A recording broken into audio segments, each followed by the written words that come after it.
আবু নেত্রী, উনি অসুস্থ, আল্লাহ ওনাকে এই মিথ্যা মামলাগুলি থেকে মুক্ত করে দিয়েছেন।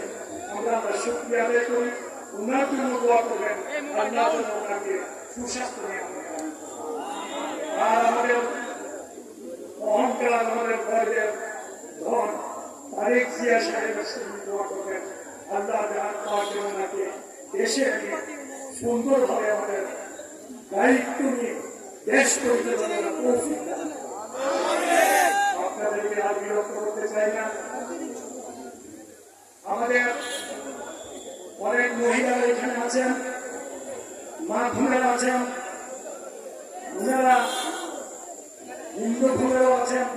আর বিশেষ করে আমি একটা কথা বলি, দেখেন মনে কষ্ট নেন না, হিন্দু ভাইয়েরা মুরাদনগরে আমি যখন পার্টিতে ছিলাম দেখলাম যে ওনারা আমার জন্য মানব বন্ধন করেছে।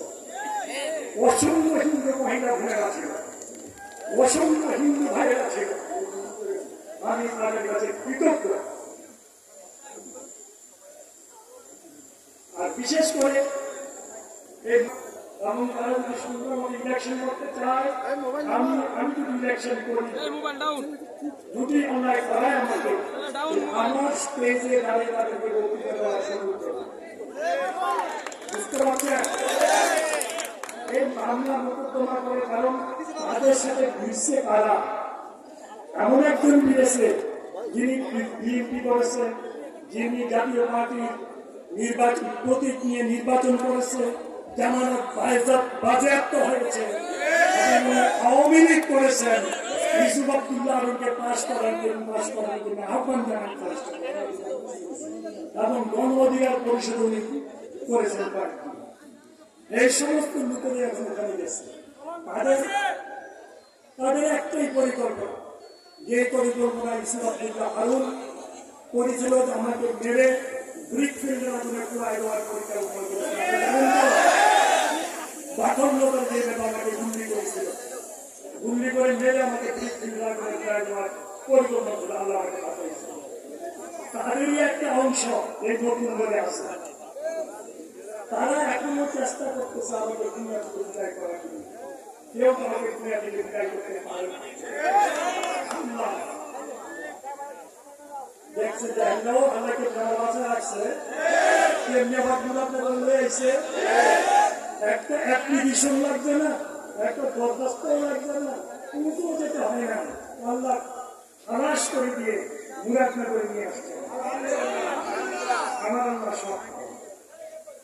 আপনারা দোয়া করেন, আমি শরীরটা একটু ভালো হলে আপনাদের ইউনিয়নে একদিন এসে থাকবো, রাত্রে অবস্থান করবো, আপনাদের সাথে কথা বলবো, মা বোনদের সাথে কথা বলবো, হিন্দু ভাই বোনদের সাথে কথা বলবো। আমার মেয়েরা আমাদের কালকে রাত্রে বলেছে, আপু তোমার তো ছেলে নাই, তুমি একটা কাজ করো, আমাদের যা সহায় সম্পত্তি আছে একটা অংশ মুরাদনগরের মানুষের জন্য ট্রাস্ট করে দাও। কারণ ওনাদেরকে বলছে আমার নাকি দালাল, আমি ওনাদেরকে অনেকে চিনিও না, আমি বুঝিও না।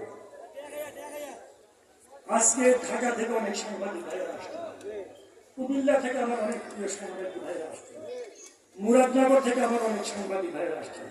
আমি তাদের কাছে কৃতজ্ঞ, আমি অভিভূত। আমি আপনাদেরকে সবিনয় এটুকু বলতে চাই, আমি দায়িত্ববার যদি আপনাদেরকে কাজে রাখতে পারি আমাকে হুকুম করবেন, আমি খুশি হব। আল্লাহ শুকরিয়া আদায় করে, আল্লাহ শুকরিয়া ছাড়া কোনো উপায় নেই, আদায় করে আপনাদেরকে ধন্যবাদ দিয়ে আমি আমার বক্তব্য শেষ করছি। আসসালামু আলাইকুম ওয়া রাহমাতুল্লাহি ওয়া বারাকাতুহু।